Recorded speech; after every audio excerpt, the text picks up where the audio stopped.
OSTV kwa ajili yako. Straight out pande fulani hivi za studio inafahamika kwa jina la Chimo Sound aka Chimo Beat. Location inasoma Shangani West, Mtwara, Gas City. Big shout out to you ambaye umechagua kuitazama na kuiamini, kuiangalia always OSTV Tanzania. Mbele ya kamera anaitwa Professional Info Quick Time Mohawa Hunter Das Maswag name. Big shout out sana kwa watoto wazuri ambao wananitaga B kwa sababu ni fan staff D ndio ambaye inaonekana kupitia screen ya kwako. Big shout out sana kwa wewe ambao umefanya kusubscribe na kubonyeza alama ya kengele. Kama hujafanya hivyo, fanya hivyo, yani bonyeza alama ya kengele, lakini pia usisahau kusubscribe ili uwe mjanja ambaye anapokea information zetu zote ambazo zinapandishwa mara kwa mara. Usisahau kwenda Instagram, Facebook na Twitter, tunasimama kama OSTV TZ. Big shout out sana kwa director wangu ambaye amedirect mchongo umenyooka kwa asilimia zote ambazo zimekamilika, anaitwa director Faisal. I don't wanna lose your time, exclusive interview on your screen right now kutokea pande hizi hapa za studio kali ya Kinyamwezi ya kijanja kusini mwa Tanzania, inaitwa Digital Studio ya Chimo Beat, au sio? Leo ndo tunapiga hapa story. Tupo na nani? Huyu hapa. Ni aje? Kama kawaida inakuaje mwanangu? Shwari sana kabisa. Uko poa? Kama kawaida. Wana hip hop wanasemekana kwamba watu fulani hivi hawacheki, yani wagumu always. Wewe mbona una sura ya kufly fly? Hizo ni manza watu, tena hasa watu ambao waifahamu hip hop. Yeah. Lakini watu wana hip hop ni watu wa kawaida kabisa, kwa sababu unajua kuna maisha binafsi ya mtu na maisha ya hip hop kama hip hop. Kwa hiyo wakati unakuwa kwenye maisha zako za kawaida una behave tu zile ambavyo vimezoea kuwa. Yeah. Sawa. Mimi nimekutambulisha kama mwana hip hop. Wewe jitambulishe mwenyewe sasa kwa urefu. Yeah, kwa urefu naitwa PUNCHRIDERMC aka 12 Code. Siku hizo wananiita The Rap Benedict. Yeah. Hivi. Kwa nini imekuwa The Rap Benedict? Kwa sababu ya vitu ambavyo vinavifanya kwenye hip hop, lakini pia ukija kwenye maana Benedict, kama Benedict ni mtu kama msafi fulani hivi kwenye kile kitu ambacho amesimama nacho. Kwa mfano kama wenzetu wa Italiano wana zile pop Benedict, yani ni pop, ni mtu anaamini ni mtu msafi kwenye imani. Kwa hiyo kama mimi ninavyosema ni the rap Benedict, ina maana kwenye misingi yangu ya hip hop ni correct. Yeah. Okay. Tisha sana mzee baba. Nimekuelewa. Bane, tushamfahamu jamaa ni nani, au sio? Anaitwa 12 Code, moja kati ya MCs au rappers kutokea kusini mwa Tanzania, pande za Mtwara Town, ndio kipande ambacho ana represent, anafanya huu muziki wa hip hop. Nikuite rapper, nikuite MC? Yote sawa, kwa sababu nasimama kama MC lakini pia naweza kusimama kama rapper. Yeah. Kuna utofauti gani kati ya rapper na MC?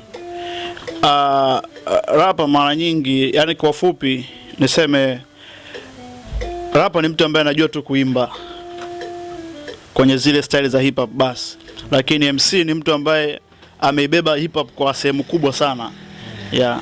Yani ndio maana unaambiwa MC ni wale watu ambao wanazingatia misingi ya hip hop, lakini rapper ni mtu yote tu ambaye anaweza kurap. Hata wewe ukiwa na rap, hata ukaimba nyimbo ya nani, wewe ni rapper. Sasa mbona umeniruhusu nikuite yote? Kwa sababu kuna wakati naweza nikasimama kama MC, lakini pia kuna wakati naweza nikasimama kama rapper. Asante sana. Mtu kuwa mwana hip hop, mtu kuwa rapper, mtu kuwa MC, kuna uwiano gani, kuna kushabihiana gani na kuwa na uelewa mkubwa sana katika akili yake? Hapo umezungumzia vitu vitatu tofauti. Kwanza kuna rapper, umezungumzia kuna MC, lakini pia umezungumzia kuwa mwana hip hop, si ndivyo? Mtupe faida utofauti wa hivyo vitu vitatu tofauti. Rapper ni mtu yote ambaye ana rap. MC ni mtu yule ambaye ana rap kwa kuzingatia misingi ya hip hop, hasa ile nguzo ya tatu ambayo inagusa wa MCs. Kuna maana kuna zile nguzo za hip hop zile, sijui unanielewa. Au wengine wanaita misingi ya hip hop. Yeah. Lakini pia mwana hip hop ni mtu yoyote yule ambaye yupo kwenye familia ya hip hop, anafanya kitu chochote, isiyo lazima muziki. Kwa mfano ukiangalia kwenye nguzo za hip hop, nguzo ya kwanza kabisa ya hip hop inaitwa DJing. Ina maana ukiwa DJ ambaye unaweza kucheza na ngoma za hip hop vizuri, wewe ni mwana hip hop pia. Kuna nguzo ya 4 ambayo ni graphics. Kuna watu wa kuchora, watu wa kudesign ma graphics, ma logo tofauti. Wewe ni sehemu ya wana hip hop pia. Ni utamaduni wa hip hop. Kwa hiyo lazima uwe mwanamuziki tu. Na kudance ile pia nguzo yenu. Kuna breaking dance ya ni nguzo ya 4 kitu kama hiyo. Okay. Turudi sasa hapo, kuwa rapper au MC, kuna uwiano gani na kuwa na maarifa makubwa sana kwenye akili yako? Mostly MCs ndo wanatakiwa na maarifa makubwa sana, kwa sababu MCs mara nyingi hata ukisikiza ngoma za MC ni ngoma ambazo zinagusa kabisa maisha halisi ya watu binafsi, ya watu ambao wapo kwenye mazingira husika, hasa kwenye utamaduni wa watu weusi. Lakini ukija kucheki upande wa rappers, ni mtu, ndio maana mara nyingi nyimbo za rappers zinakuwa nyimbo za kubang bang tu, yani ameungaunga tu vile, unajua, ndio maana kama rapper anakuwa kama wameshushwa fulani hivi kwenye swala zima la hip hop. Yeah. Mzee Baba, game ya hip hop Tanzania hailipi. Wengi wanazungumza hivyo. Mtwara game ya muziki hailipi hata kwa waimbaji. Wewe ndio kaamua kabisa yani kujikita katika hip hop. Imekuwaje? Kibiashara au tunafanya for fun? Ngoja nikwambie kitu. Kwenye swala zima la, unajua, kuna muziki na biashara. Muziki na biashara ni vitu viwili tofauti. Muziki ni muziki na biashara ni biashara. Unanielewa? Kwa mfano, unaweza kuwa producer, si ndivyo? Unagonga biti zako, unazisikiza mwenyewe ghetto. Umefanya kazi yako ya producer kutengeneza kile kitu, lakini hujaamua kukipeleka sokoni. Sijui unanielewa. Yaani leo hii sasa hata mwante unaweza kuwa hata muigizaji ukafanya chochote kile. Unaigiza movie unazicheki na washikaji zako tu ghetto. Uweze kulalamika kwamba movie hazilipi wakati wewe haupo kwenye soko la movie. Kwa sasa hivi siwezi kusema kwamba heti hip hop hailipi. Sio kweli, na mimi sina imani na iko kitu. Wasanii wangapi kwenye hip hop wapo Bongo wanafanya vizuri? Unanielewa? Ni kitu cha kujiuliza pia.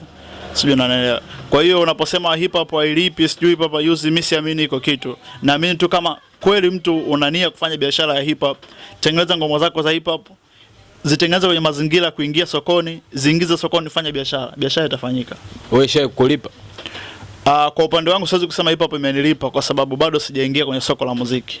Lakini sasa ndo naelekea kuingia kwenye soko la muziki. Yeah. Kwa faida kwa sababu nataka niongezee kitu kidogo. Yaani unaweza kusema kwamba unajua kuna mazingira, sawa. Ngoja nikwambie kitu. Leo hii, sawa, sio rahisi, kwa mfano labda wewe unaanza biashara, si ndivyo? Sio rahisi labda unafanya biashara ya nguo. Kuna wafanya biashara wengi wa nguo. Unanielewa? Leo hii kwa mfano hapa Mtwara, unaweza kuta kuna mtu anafanya biashara ya nguo afanya jina kubwa. Leo hii Moa Hunter leo ukafungua duka lako la nguo au kaanza biashara yako ya nguo, hautaweza kuuza kama yule ambaye tayari yuko sokoni kwa muda. Sijui unanielewa. Kwa hiyo unatakiwa utengeneze mazingira, unatakiwa utengeneze familia yako ambayo hiyo ndio itakao kubeba mpaka kufika kwenye level yule mtu. Kwa sasa hivi nipo kwenye wakati wa kutengeneza familia yangu ambayo kila sehemu nitakayoingia nikisema 12 code nimeingia sehemu fulani, tayari na uhakika na kundi la watu liko nyuma yangu. Kwa sasa hivi ndipo kwenye hiyo level ya kutengeneza familia yangu. Baada ya hapo nitaswitch na nitafikia hatua ya kuwa mfanyabiashara kabisa wa muziki. Ngumu sana kutobolea mkoani, hasa ukiwa unafanya muziki wa hip hop. Unaichukuliaje hii statement? Mara nyingi ni mawazo ya watu ambao hawapo kwenye kile kitu husika. Yeah. Yaani leo hii ni sawa sana mtu, unajua kuna session moja sha kusemaga, mtu aliniulizaga, watu wanasema kwa nini usiende Dar es Salaam labda utafanya vizuri zaidi kwenye muziki. Na mwanzo unaenda Dar es Salaam kwenye misingi ipi? Kwa sababu hata huko Dar es Salaam kuna watu wanafanya muziki vile vile kama 12 code. Tena unaweza kukuta watu waliokuwa huko ni zaidi hata 12 code. Unaendaje kule, au ukienda kule unaamini vipi kwamba utaweza kuwazidi wale ambao umewakuta? Kwa hiyo jambo la msingi ni kutengeneza kwanza familia yako kwenye eneo ambao upo. Kwa hiyo jambo ambalo nimefocus sasa hivi kama nilivyokuambia kwenye swala mwanzo kwamba sasa hivi nipo kwenye hatua ya kutengeneza familia yangu, kwamba najua ikifikia wakati sasa na kijiji changu nasema sasa hivi 12 code nikisimama sehemu nina uhakika na kundi la watu nyuma yangu ambao wananidhamini kwa namna moja ama nyingine, tutafika huko mbele. Yeah. All the best. 12 code, una historia gani na msanii ambaye ana heshima kubwa sana katika game ya Bongo Flavor, Bongo Hip Hop, Faridi Kubanda, Fid Q? Nasikia kuna kitu mlishawahi kulink wewe na Fid Q. Share na sisi kwanza. Faridi Kubanda ni moja ma legend ambao wanausukuma muziki wa hip hop hapa Tanzania, na nakuwa proud na yeye kwa sababu ni watu ambao wanatuinspire na kutufanya mpaka leo tunafikia hapa tulipo. Sina nani naye kubwa sana, lakini Faridi nishakukutana naye, ilikuwa ni fiesta. Yeah, ilikuwa ni fiesta, tulikutana tu zile. Yaani kifupi naweza kusema hivyo, hatukuwa na issue kubwa sana kati ya mimi na yeye, ni hivyo. Ni mtu tu ambaye tokea kunikubali. Yeah. Nasikia kwamba alishawahi ku appreciate uwezo wako, lakini pia akakwambia ukienda dao mtafute na vitu kama hizo.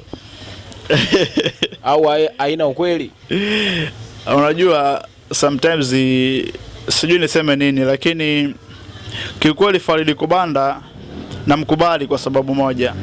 Ni mtu ambaye ana support sana watu. Yaani sio mtu mwenye roho ya kukunja, unajua. Ni mtu ambaye anafungua moyo wake kwa watu, hasa kwa underground. Ukiangalia saizi unajua kiasa kibongo bongo ni ngumu sana kwa wasanii wakubwa kuwa support underground ambao wanachipukia. Lakini Faridi Kubanda amekuwa sehemu ya wasanii wakubwa ambao tunajivunia, na ndio maana hata ukiangalia wasanii wengi ana majina mengi, wengine wanamuita baba, wengine wanamuita brother, ana majina mengi yani.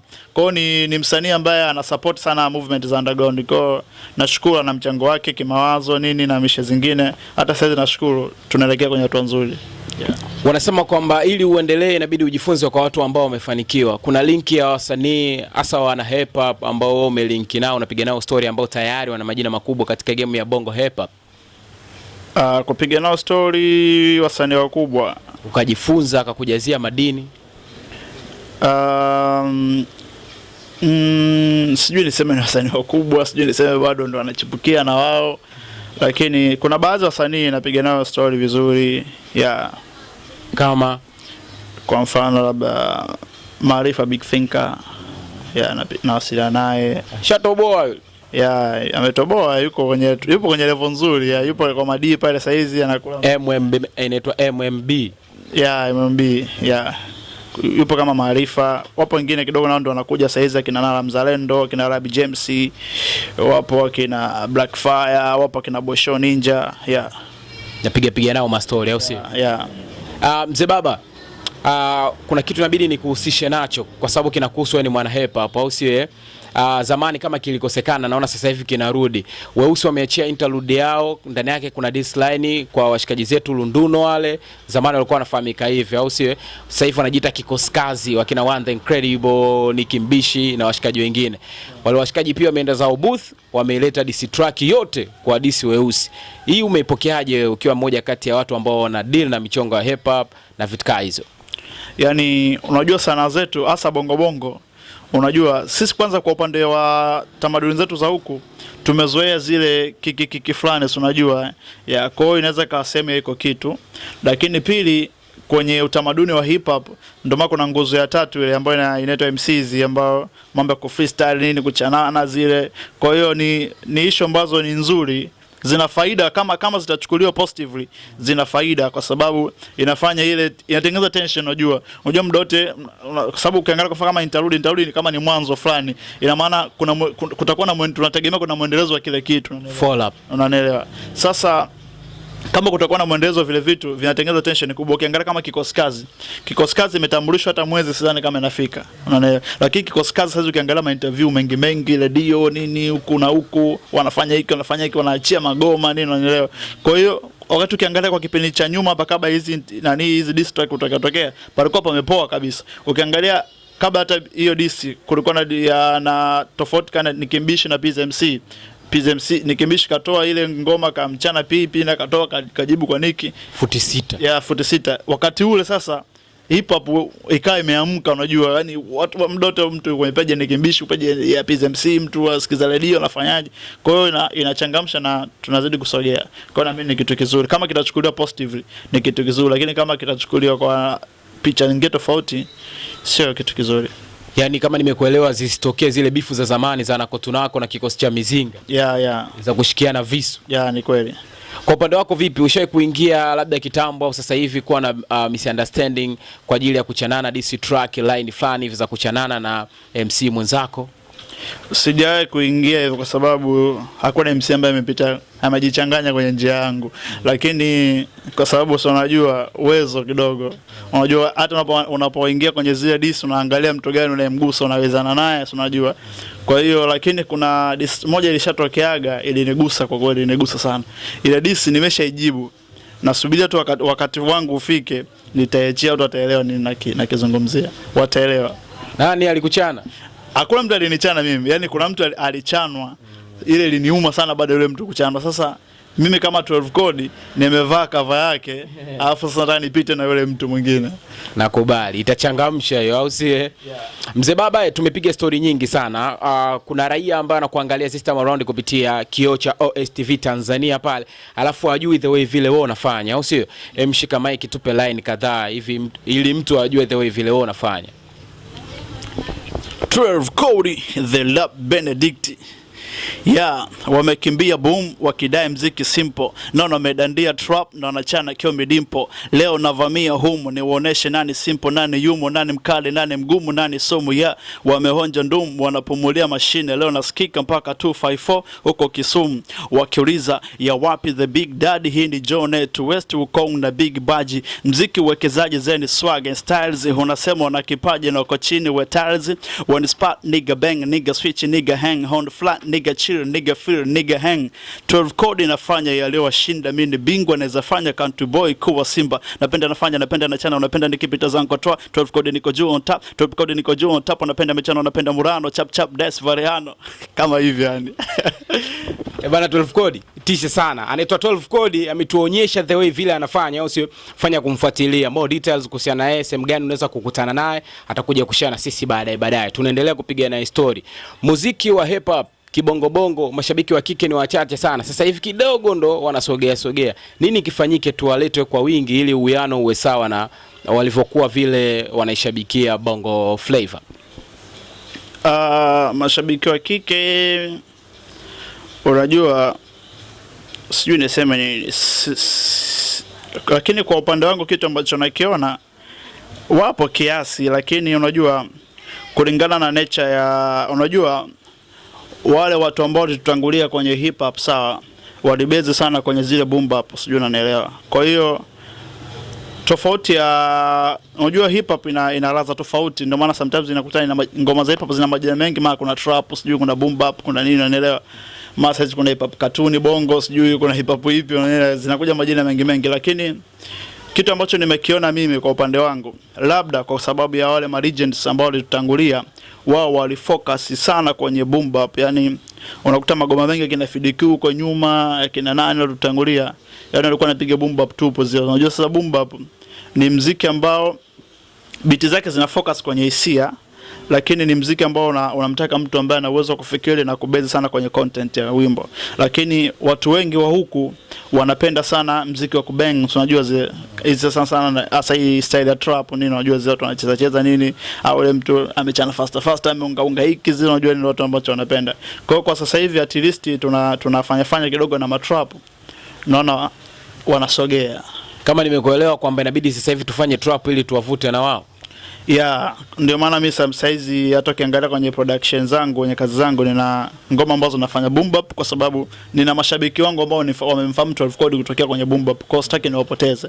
Lakini pia kuna watu wengine pia wanataka asikize flavor yangu, ndio maana nafanya na haya matrap nini, unaelewa, ili tutengeneze jiji, maana sio kijiji tena. Kwenye kijiji sasa tunataka tusogee, tuingie kwenye jiji.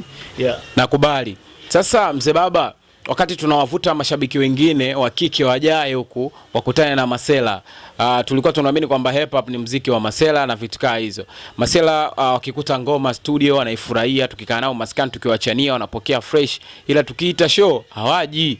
Yani hata kina The Incredible, kina Nikimbisha ambao tayari wana majina, wanalalamika bana, washikaji support yao inakuwa chache sana. Tatizo nini? Hata album hawanunui.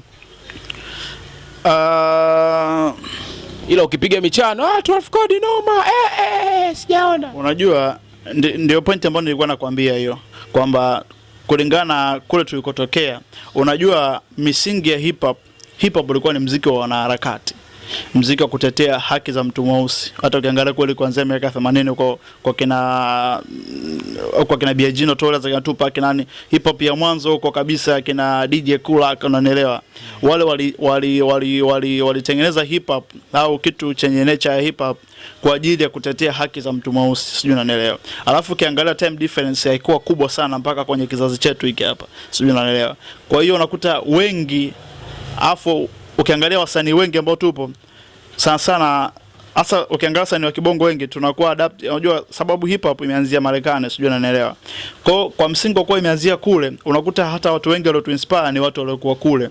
Kwa hiyo labda ukisikiza labda 12 Cody labda anasikiza ngoma nyingi za Tupac, most ya sehemu kubwa ya usanii wangu au uandishi wangu utafanana na nani? Wa Pac, sijui unanielewa. Lakini wakati huo ukija kuangalia, Pac alifanya hip hop ile kulingana na time ambayo alikuwa nayo yeye, ilikuwa sawa huenda. Lakini sasa unakuta time ambayo tupo sasa hivi ukizungumzia kuhusu mambo ya utumwa, mambo ya nini, mtu anaona yes ndio yale ndio ya darasani, unanielewa. Kwa kidogo inakuwa, lakini sasa hivi tunajaribu kubadilika ili kidogo tuguse na maisha ya sasa hivi kuweza kuendana na jamii ya watu ambao wanatuzunguka.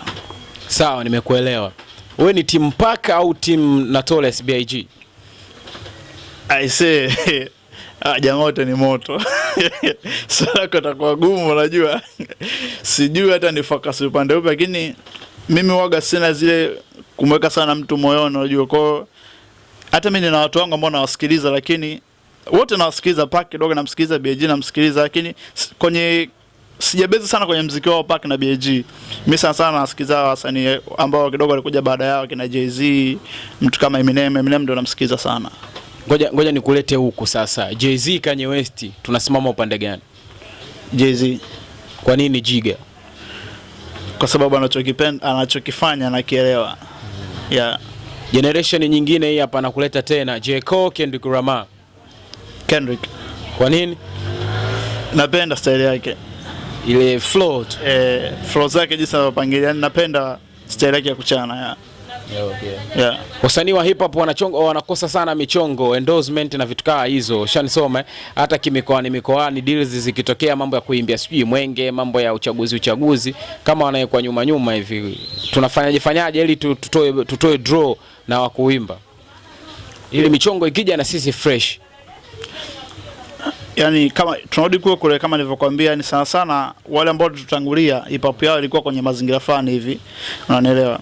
Lakini kwa sasa hivi tunakuelekea, hasa ukiangalia sasa hivi Bongo, wasanii wengi wanaorise ni wana hip hop. Hata ukiangalia ni generation mpya muziki, wasanii wa kuimba ni wachache ukiangalia. Sasa kuna kina Rapture, kuna kina Toxic, unanielewa. Wasanii wengi wanaochipukia sasa hivi ni upande wa hip hop, kina Maarifa kurap, unanielewa. Yaani wasanii wa kuimba sasa hivi unaona kina Zuchu nani wachache, unanielewa. Kwa hiyo inaonyesha sasa hivi hip hop ya Bongo ina rise up. Yeah. Habari ndo hiyo. Unanijua, unanisikia, na titles zingine kama hizo. Baadhi ya ngoma za Mwana FA ni moja kati ya rapper au MC au mwana hip hop ambaye ana heshima kubwa sana back in the day till now, au siwe? Yeah. Kuna uwiano gani wa ngoma, content yake na title? Yaani kwa nini title fulani hivi katika ngoma fulani? Unajua sijui hata nizungumze vipi, sijakuelewa niseme, lakini katika watu ambao na okay fine, ngoja ni lainishe hivi. Kuna kipi muhimu cha kuzingatia ili ngoma fulani uipe title fulani? Unajua kwenye swala hilo inategemea na uandishi wa mtu. Unajua kuna mwingine anachukua title ndipo anaanza kuifanyia kazi.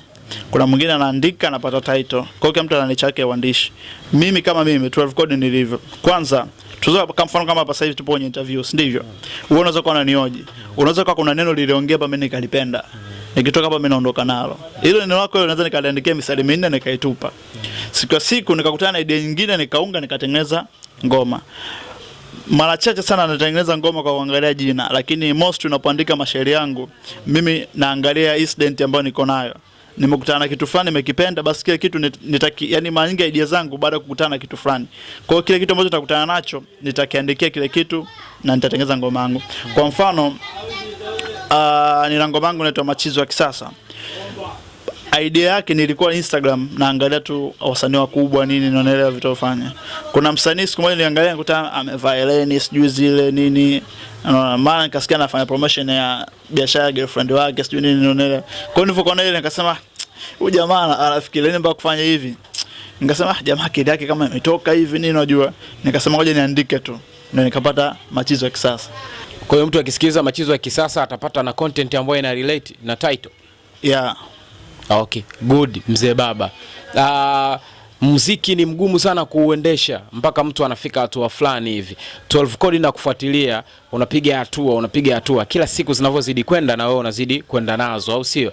Lakini inabidi uwe na watu behind au mfuko unacheza vizuri. Wewe unafanyaje yani mpaka unaweza ku maintain hii hali? Kulipia studio sessions na vitu kama hizo. Unajua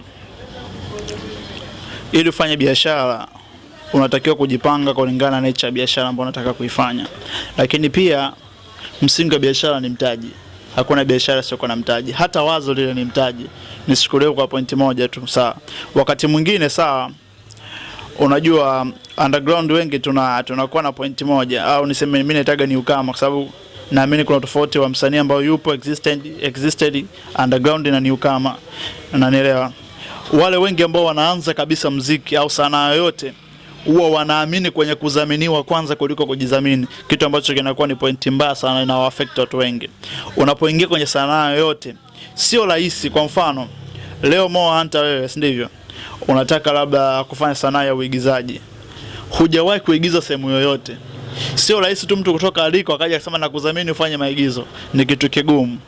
Kwa it's better uanze mwenyewe, uwe na creative yako, uanze kwenye swala la mtaji wa mawazo, uwe na wazo zuri la kufanya kazi ambayo itawashawishi watu.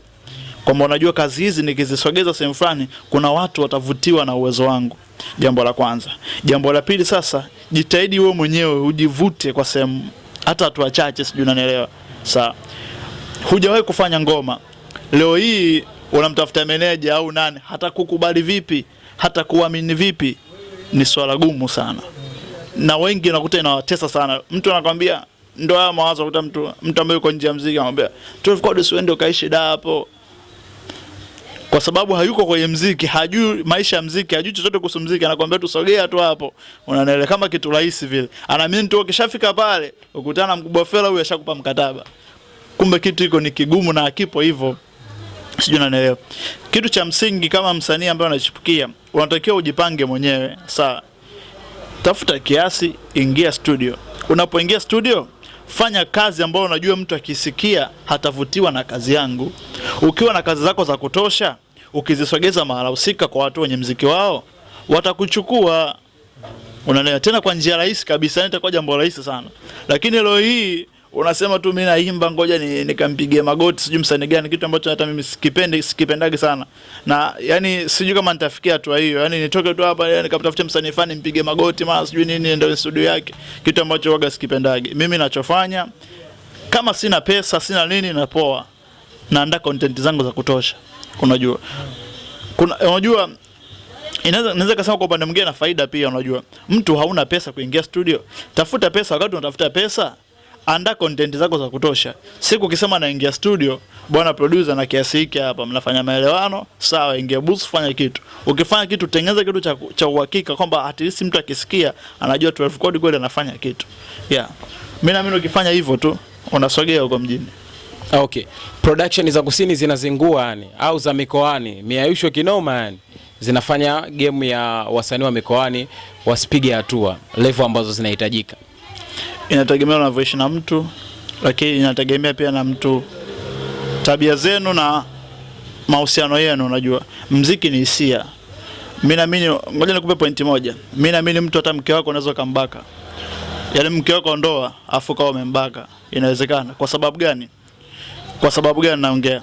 Kwa sababu yule mtu labda wakati huo hakuwa tayari na kile kitu, unanielewa? Wewe ukaforce tu game, unakuwa umeenda tofauti. Lakini kwenye muziki pia watu wanashindwa kutambua kama muziki ni hisia, kwa sababu kwanza sometimes huenda kwa wanafanya ngoma ambazo hazigusi hisia za mashabiki. Jambo la kwanza. Lakini pili, unafanya kazi na producer au production ambayo haina connection nzuri na wewe, unanielewa? Unapoenda studio, sawa, wakati mwingine producer naye ni mtu ana stress zake na nini, unajua. Producer unatakiwa uongee naye, bwana, naingia studio fulani, producer anataka tufanye ngoma fulani. Na ndio maana pia hata mimi kwenye ufanyaji wangu wa ngoma naangalia nature ya ngoma. Mara nyingi napenda kufanya kazi na Laksimo kwa sababu 2 au 3 naweza nikakwambia. Kwanza ni mtu ambaye apendagi kuharibu brand yake. Ni mtu ambaye anataka kusogea, anataka kupiga hatua. Kwa siku zote napambana afanye kazi nzuri ili asogee. Unaelewa? Lakini kuna wakati unaweza ukasema tu ngoja niende kwa producer fan, najua nikimpa 10,000 tu anarekodia ngoma. Unaelewa? Unaenda sawa, utampa 10,000 atakurekodia ngoma. Lakini ngoma yote itakuwa kwenye vigezo vya kufikisha sehemu. Ngoma yote ipeka redio itapigwa. Ngoma yote ipeka kwa mtu ataisikiliza. Sijui watu wanashinda kuelewa. Kwa kitu cha kwanza, unatakiwa utengeneze chemistry nzuri na swala zima la production. Umtafute producer ambaye ataweza kukutengenezea kitu ambacho kitabeba hisia ya kila kitu vizuri. Sawa. Kwa ndio maana mimi naangalia kwa mfano kama nilivyokuambia, nafanya kazi na Laksimo kwa sababu ni mtu ambaye anapenda kuhakikisha brand yake inasimama. ni mtu ambaye anataka kupiga hatua. Sometimes unaweza kukaa naye hivi akwambia natamani tufanye kitu fulani, natamani tufanye kitu fulani. So naomba nikukatisha, huyo Raximu anatengeneza midundo ambayo yani redio imeguswa ngoma ya FDQ ya Jomakini alafu ikawekwa na ngoma ya 12 Code, zitavaa link moja au unasema kwa sababu tupo studio ya Raximu? Ni kweli ipo hivyo. Ngoja nikupe mfano. Sio kwamba nasema kwa sababu tupo kwa Raximu, kwa sababu Masters yani anajua anafanya vizuri. Ngoja nikupe mfano mzuri, sawa. Mimi huwa nafanya kazi sana na producer wawili. Kwa sababu gani? Nafanya kazi na Raximu sana, nafanya kazi na Black Ninja. Black Ninja yuko wapi? Black Ninja yupo la watu wa tamaduni wale. Unaelewa? Nafanya kazi na Black Ninja. Black Ninja ni mzuri sana kwenye ngoma za hisia za tamaduni zile boom bap zile. Yaani zile ngumu kabisa zile. Boom kubang. Yeah, yani Black Ninja ukisema nataka kutengeneza boom bap kwa Black Ninja, mwenyewe utasema kweli huu mdundo kweli mgongo, yani mdundo kweli boom bap. Umeelewa? Hizi ngoma zingine za kawaida hizi trap nini unajua. Najua nikienda kwa Chimo hawezi kuniharibia kazi yangu. Alafu pili, hao watu ni watu ambao wako serious kwenye kazi. Unajua kuna producer mwingine unaweza kumwambia bwana producer anakuja kurekodi fresh. Unaenda studio unakuta yeye hana mood tu ya kurekodi kwenye. Unaelewa? Hao unaenda studio amefungua for studio baada ya kutengeneza beat. Inaingia simu akamwambia demo wangu nataka twende beach hapo. Sasa hii session tafanya kesho. Mambo yanakuwa mengi yanaingiliana. Kwa unakuta hayuko serious na kazi yako. Umeelewa? Ya nini uendelee kufanya naye kazi? Mzee Baba, nimekuelewa vizuri sana. Tumepiga story nyingi sana.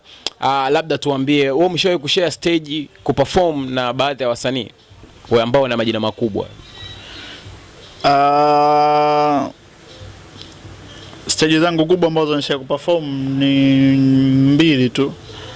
Stage ya naweza kusema kubwa sana ilikuwa ni Fiesta. Baada ya kuingia kwenye zile challenge za Spanyota nini, nilipanda stage ya Fiesta Mtwara. Ulikuwa wangapi? Nishashiriki Spanyota kama mara 2 hivi. Yeah. Kuna mara kwanza nilikuwa mshindi wa pili, ya pili nikawa mshindi wa 3, sijui wa 4 vile kitu kama hiko. Yeah. Kwa hiyo jukwaa zangu kubwa ambazo nishapandaga ilikuwa jukwaa Fiesta, lakini pia kuna show moja ilikuwa ya mtandao, ilikuwa Dar es Salaam, na ndio show yangu ya kwanza kabisa kupanda jukwani. Baada ya hapo ilikuwa kama 2014 15 hivi nilikuwa Dar es Salaam ndio nilipandaga show. Baada hapo kidogo ikawa imenipa experience, nimekuja Mtwara nikafanya show, nikaipanda show ya Fiesta hiyo. Baadaye nikaingia chuo pale kwenye zile event za bash za chuo zile nini. Kuna mshikaji, kuna bidada anatuangalia kupitia OSTV Tanzania, anataka kuanza au shabiki yako kwa mara ya kwanza, anakufuatilia vipi kupitia mitandao ya kijamii? Kupitia mitandao ya kijamii nikianza na Twitter natumia official 12 Code, inakuwa official_12 Code. 12 ya 12 au ya maandishi 12 CODE. Instagram sasa ndo watu wengi wanatumia saa. Instagram hivyo wanatumia official 12 Code, hata ukiandika The Rap Benedict nitapatikana pia. Kwa Facebook ingawa mtumiaji sana Facebook kwa siku hizi, Facebook unatumia jina la Godfrey Mapesa. Ya TikTok vile vile natumia official 12 Code. Hivyo. Hii Mapesa kwa sababu una pesa au ni jina tu la ukoo? Jina la Mapesa ni jina nilipewa na mshikaji wangu. Saa baada ya kupewa na mshikaji wangu alikuwa anapenda kuniita hivyo kwa sababu mimi waga sipendagi kujitesa roho yangu kama na pesa mfukoni kupata kile ninachokihitaji.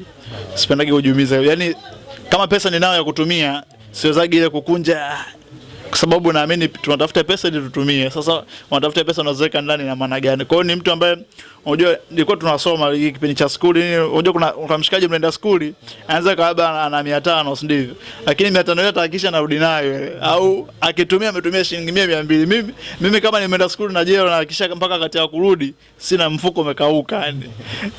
Nakubali mzee baba.